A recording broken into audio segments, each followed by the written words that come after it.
跟你对话，你不要不理他。好，他说，请你选取要平移的图数嘛。例如说，好，我要看一下哦。好，这个好了，选到了，怎么把它消掉 ？Shift 哦，好，我要框选这里。选到之后变黄色嘛，然后选完的时候按 Enter。好，这时候我要用移动嘛哦。不是用这个转换，我看一下哦。动态转换了，这比较迅速了哦。来，我介绍一下，一样哦。先选图，然后呢，按 Enter 之后，它会请你点一个位置哦。通常我会点在外面哦。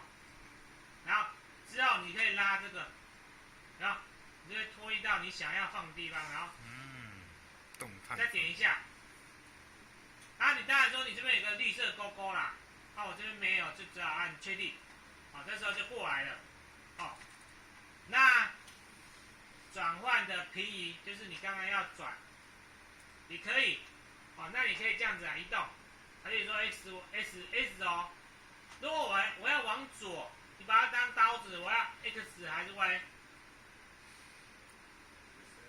嘛哦，负的还是正的？负嘛哦。有看到？你也可以这样子啊比较麻烦。然后 Y 要往下是什么？负嘛哦。你也可以这样子，这两个方式都可以。但是如果你是位置的话，我建议是用刚刚的那个。那如果你要很准的话，你可能就要用这个平移。